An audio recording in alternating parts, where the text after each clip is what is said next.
Sr. Professor Maria João Antunes, eu quero mais uma vez agradecer-lhe penhoradamente todo o trabalho que vem desenvolvendo em prol da construção desta Estratégia Nacional Anticorrupção. Não só a coordenação do grupo de trabalho, como os trabalhos subsequentes que tem estado a ter e que se traduziram quer na orientação, digamos, da seleção dos contributos, quer também na preparação desta conferência que hoje estamos aqui a realizar.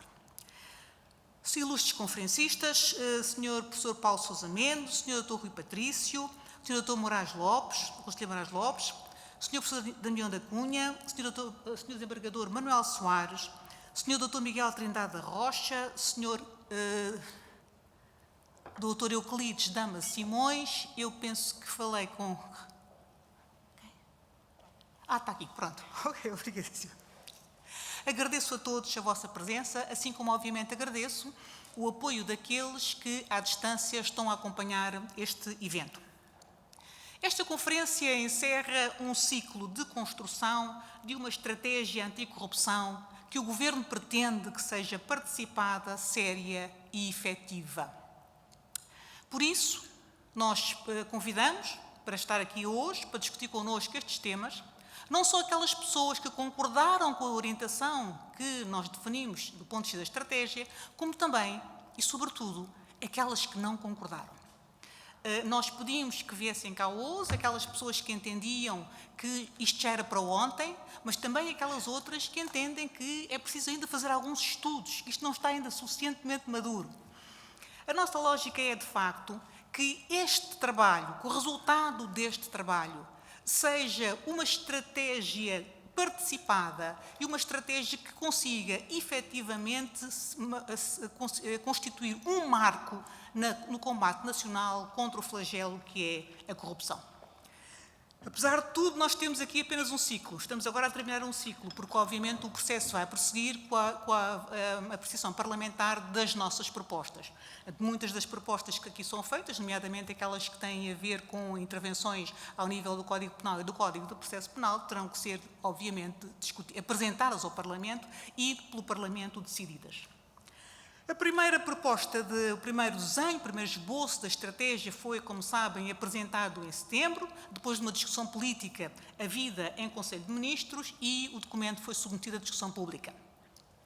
Os contributos múltiplos que nós fomos recebendo ao longo do período da consulta pública e que foram esta manhã elencados aqui muito bem pela Catarina Beiranda Costa e pelo André Fortunato, demonstram não só a apreensão como o grande interesse da sociedade portuguesa por este tema e, sobretudo, reforçaram-nos no convencimento, ponto 1, da necessidade de agir com rapidez, mas, sobretudo, da necessidade de agir com eficácia. Queremos ser rápidos, mas queremos ser eficazes.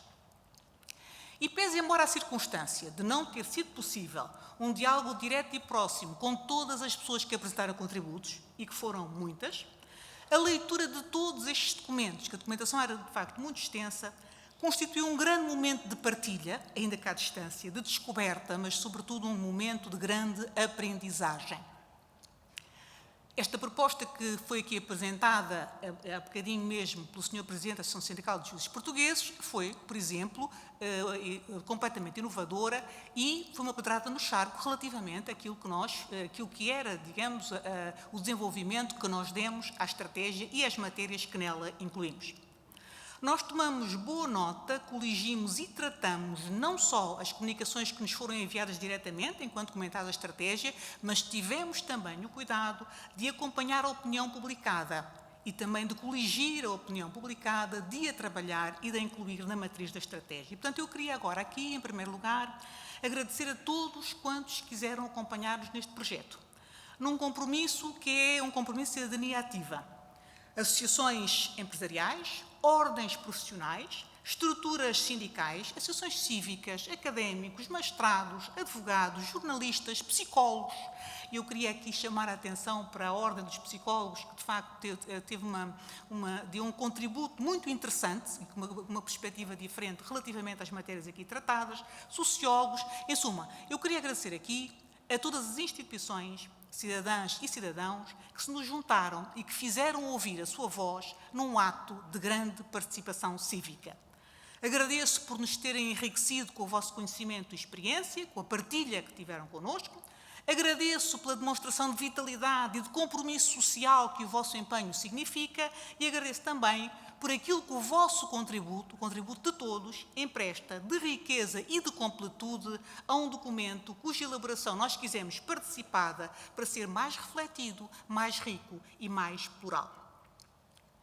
Trouxemos aqui hoje a debate os temas mais intensamente abordados nos comentários que fomos recebendo. Curiosamente, embora a opção da estratégia aponte no sentido de melhor desenvolvimento da componente da prevenção, nós recebemos um maior número de comentários relativamente às medidas a tomar em matéria repressiva. E ao longo do dia de hoje, foi por isso também que as intervenções do dia 12, e o dia 12 foi de facto muito focado em temas que se ancoram na dimensão repressiva. E ao longo do dia fomos de facto aqui ouvindo, às vezes até numa grande tensão dialética, opiniões diversas de reputados especialistas que vieram abordar e abordar com profundidade alguns dos temas elencados na estratégia e ajudar-nos de alguma forma com o seu contributo a encontrar o caminho mais preciso ao nível depois da definição mais fina dos vários institutos cuja construção a estratégia propõe. O meu reconhecimento também a todos aqueles que à distância suscitaram questões, porque houve questões colocadas à distância e que aguçaram de alguma maneira a necessidade de nós reavaliarmos os pressupostos de que partimos ou os resultados a que tínhamos chegado. Esta estratégia encerra em si, e este foi um comentário que foi feito por várias fontes não jurídicas, esta estratégia encerra em si o pecado original de ter sido preparado por juristas, que necessariamente trabalharam na sua área de conhecimento e, obviamente, de acordo com a específica metodologia com que estão habituados a trabalhar. O diálogo com outras disciplinas do saber, consentido por este processo de consulta pública, chamou-nos a atenção para a necessidade de perspectivar e de problematizar as questões à luz de outros ângulos de abordagem, ou, eventualmente, de as avaliar com outras ferramentas. O compromisso que agora assumimos é de procurar, com a ajuda que já nos foi dada, pôr as nossas capacidades ao serviço de uma visão mais abrangente e mais integradora de todas as perspectivas de análise dos problemas com que o enfrentamento destes fenómenos nos confronta. Nós dissemos já e repetimos agora. O país conheceu, nos últimos 45 anos de regime democrático, a par de um crescendo da exigência cívica em matéria de escrutínio da ação pública, grandes melhorias na forma como lidou com os fenómenos corruptivos. É óbvio que aquilo que melhoramos não foi suficiente, não chega. Precisamos de mais, queremos mais, é exigível mais. Mas numa cronologia breve eu gostava de deixar aqui, porque obviamente este momento não é um momento fundador, este momento é apenas uma sequência que vem, obviamente, em linha com outros momentos em que houve iniciativas neste país no sentido do combate à corrupção. E, portanto, eu gostava, por uma questão de justiça, de deixar aqui sinalizados alguns momentos que foram momentos relevantes a nível nacional do combate à corrupção. E falaria, desde logo, de 1993, da primeira lei de acesso aos documentos administrativos. Nós, por exemplo, desvalorizamos estes instrumentos e a relevância que eles têm no combate, neste caldo de cultura em que, de alguma forma, a corrupção medra. A possibilidade que o Ministério Público teve, a partir de 94, de realizar ações de prevenção, o Ministério Público e a Polícia Judiciária, relativamente a crimes de corrupção, de peculato, participação económica ao negócio, fraudes e infrações económico-financeiras praticadas com dimensão transnacional ou praticadas de forma organizada. Depois, nos anos 90, 98, é um ano importantíssimo. É o ano da criação do Departamento Central de Investigação em Ação Penal, é o ano da criação do Núcleo da Assessoria Técnica da Procuradoria-Geral da República, e 99 é o ano da criação do Tribunal Central de Instrução Criminal. Depois, em 2002, há um outro momento igualmente importante, com a Lei 5 de 2002, que, como sabem, estipula regras especiais de acesso à informação bancária, permite a obtenção de prova por gravação ambiental em registro vídeo e áudio, cria o regime da perda alargada de bens, que foi aqui tantas vezes referido, e cria a Unidade de Informação Financeira da Polícia Judiciária. Em 2008, a aprovação do primeiro Código dos Contratos Públicos e a criação do portal base. E já agora assinalaria também, em 2017, a criação do Registro Central do Beneficiário Efetivo. Em matéria de corrupção, é preciso também dizer que Portugal assinou, ratificou e tem em vigor na sua ordem jurídica todos os instrumentos de organizações internacionais de que faz parte que tenham a ver com o combate à corrupção e ao branqueamento de capitais. 94, 98, 2002 e 2008 são claramente 4 grandes momentos fundadores nesta saga de combate à corrupção.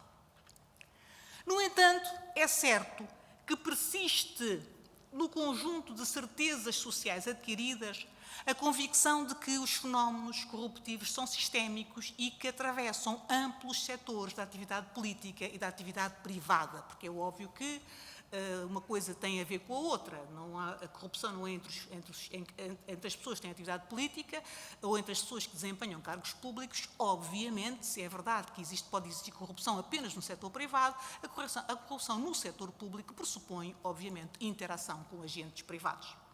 E há depois também a convicção, que esta é pesada, de que o Estado, através das suas instâncias formais de controle, não tem conseguido prevenir, detectar e reprimir eficazmente a corrupção. Ou seja, instalou-se entre nós a percepção de que a corrupção está em todo o lado, de que toda a atividade política comporta venalidade e intenção de aproveitamento indevido. E essa percepção fere de morte a concepção da política como realização do bem comum e gera nos cidadãos uma sensação de menor confiança no ideal democrático e na atividade política.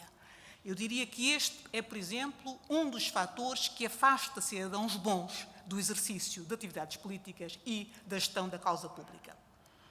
Mas a verdade é que estão há muito tempo constatadas dificuldades no conhecimento real deste fenómeno e do nível de incidência que ele tem nas diversas áreas da atividade social, quer públicas, quer privadas. Nós falamos todos com base em percepções e também há alguns casos com base em percepção, fora, obviamente, a dimensão do achismo que existe em tudo, porque nós não temos, porque inexiste em rigor, um sistema que permita a avaliação efetiva do grau de eficiência e da capacidade de resposta das várias instituições que já existem e que estão já envolvidas na prevenção e na repressão da corrupção.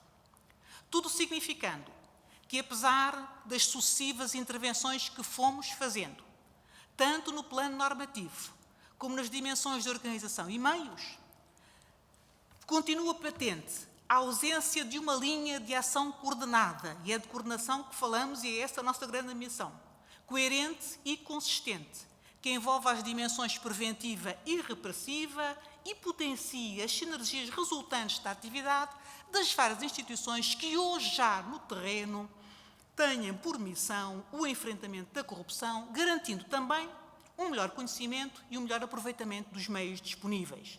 E depois, permitindo e gerando informação qualificada que salvaguarda as necessidades de reporte que o país tem e também, de alguma maneira, que preencha do ponto de vista comunicacional e informativo uma necessidade real que os cidadãos têm de conhecer a realidade sobre este fenómeno a nível nacional. Em suma, continua patente a necessidade de uma ação transformadora capaz de gerar uma sociedade hostil à corrupção e capacitada para enfrentar com efetividade. A estratégia que foi apresentada, que temos estado a discutir ao longo deste tempo e em cuja discussão participaram, o que muito agradeço, pretende ser o instrumento de realização desse desígnio, identificando como objetivos a longo prazo, como foi já aqui referido, a promoção da transparência e da integridade como valores comuns e cultura partilhada, o fortalecimento das instituições públicas e da confiança que os cidadãos nelas devem depositar, a garantia de igualdade de tratamento e de oportunidades para todos, a melhoria da saúde das finanças públicas, do ambiente dos negócios e o desempenho da economia e o reforço da segurança interna contra ameaças externas. Esta manhã, a Sra. Professora Maria João Antunes, com o brilho que a caracteriza, apresentou aqui um notável roteiro dos objetivos, das prioridades e dos meios de ação identificados na estratégia. Eu permito-me, todavia, sublinhar como indispensável neste novo momento, porque eu acho que nós estamos aqui a ter um momento. E é para esse momento que eu os convoco e é para esse momento que eu lhes peço toda a atenção e o máximo apoio. Nós consideramos, a estratégia aponta no sentido de que, neste momento, é necessário melhorar as práticas institucionais em matéria de transparência e probidade. O que fizemos não chega. E, desde logo, temos que as melhorar no plano legislativo, com a adoção de instrumentos como a avaliação da permeabilidade das leis aos riscos de fraude, até a consagração da chamada pegada legislativa, que é uma prática que hoje existe, mas que é ainda relativamente incipiente e que deve ser aprofundada. É preciso que, afinal, os cidadãos saibam, relativamente a uma determinada decisão legislativa, que passos foram dados, que interferências houve, quem a influenciou, porque é que se inicia e como é que se acaba, e que interações é que houve ao longo de todo o processo legislativo. Mas eu diria também que é importante a melhoria das práticas institucionais no que diz respeito à administração, ao funcionamento da administração, e eu acho que estamos todos de acordo com isso, eliminando barreiras administrativas e regulatórias e a complexidade regulatória, melhorando as condições de acesso à documentação administrativa, aumentando a disponibilização de serviços e de informação, por exemplo, por via eletrónica, que é uma solução que está a ser muito usada agora neste contexto de pandemia e que provou ser uma solução hábil para nos assegurar a continuidade relacional, digamos, e a capacidade do Estado continuar a fornecer os serviços aos cidadãos num contexto em que há dificuldades ao nível da mobilidade. Por outro lado, a estratégia aponta para a necessidade de conseguirmos identificar com clareza os riscos de corrupção na administração pública. Riscos concretos, não é nada de abstrato. É riscos concretos em função do tipo específico de atividade ou em função da própria organização. E para que identificar? Identificar para mitigar, identificar para os remover eventualmente. Temos a noção de que uma grande parte das empresas têm programas de cumprimento normativo. Eu diria até muitas vezes que isso acontecerá por várias razões, nomeadamente razões até de prestígio. Pronto. Mas o que nós queremos agora é transformar estes programas em instrumentos ativos de políticas de prevenção da corrupção, assegurando a efetividade dessas ferramentas e criando estímulos para a existência de um ambiente de vigilância em torno de fenómenos corruptivos. Sabemos também, por outro lado, que hoje, mercê do dinamismo da atividade da sociedade civil, há múltiplas organizações que se dedicam a estudar, a trabalhar estas matérias. Estas organizações têm não só um capital de conhecimento, como competências que podem e devem ser chamadas a contribuir para o desenho de políticas anticorrupção e também para a identificação de ferramentas que permitam melhor lidar com este fenómeno. É importante gerar sinergias, pois há a questão crítica que eu já referi no início, que é a questão da ausência de informação fiável. A ausência é essa que se ressente muito no discurso público em matéria de combate à corrupção e que enfraquece muito a capacidade de avaliação das instâncias que têm o dever não só de definir políticas públicas, como também, por vezes, de as pôr em práticas.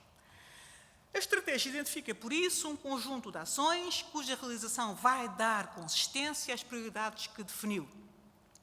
E o que este momento nos traz de novo, eu diria, é uma proposta de trabalho orquestrado, de dinâmica de ação concertada e de atenuação da complexidade que hoje existe por redução da dispersão regulatória. Assim seria, se eu quisesse sintetizar, no fundo, os grandes traços desta estratégia.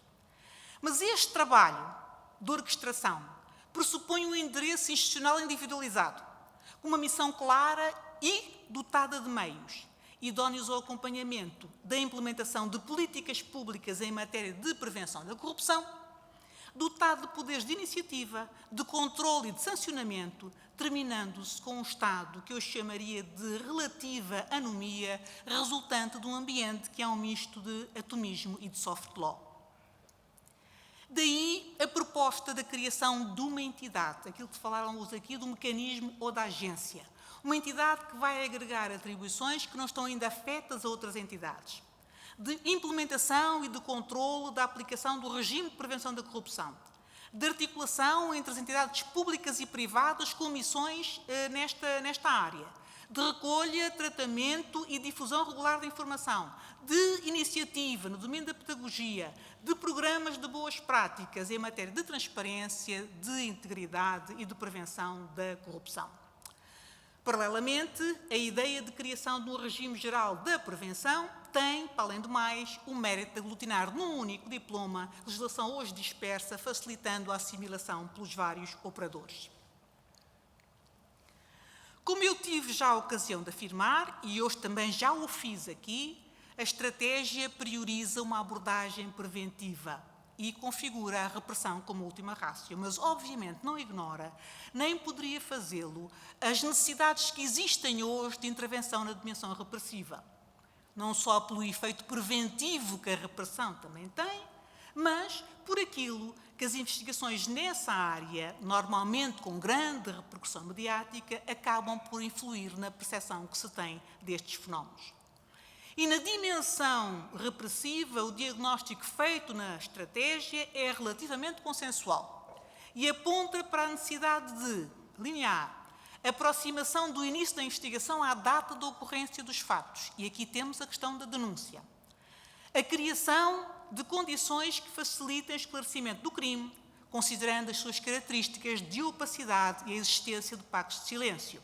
E aqui temos outra vez uma das questões que foi aqui hoje abordada, que se prende com a dispensa da pena. Maior celeridade na tramitação processual e a exigência de maior eficácia e capacidade dissuasora das sanções penais. É que, de facto, mais das vezes, estes dois fatores estão ligados. A eficácia e a capacidade dissuasora também se prendem muito com a celeridade e com a decisão em tempo oportuno. E em linha com estas preocupações, que a estratégia se propõe desenvolver um regime de proteção dos denunciantes, transpondo, em termos específicos, a diretiva Whistleblowers e adaptando-a aos casos de corrupção. É também aí, em linha com essas preocupações, que a estratégia prevê alterações ao regime de dispensa e de atenuação da pena, que se propõe intervir nas normas do Código de Processo Penal relativas à conexão de processos, favorecendo a cessação da conexão, e que prevê a inscrição no Código de Processo Penal do Instituto dos Acordos sobre a Pena Aplicável ou o agravamento das penas acessórias aplicáveis aos condenados por crimes de corrupção.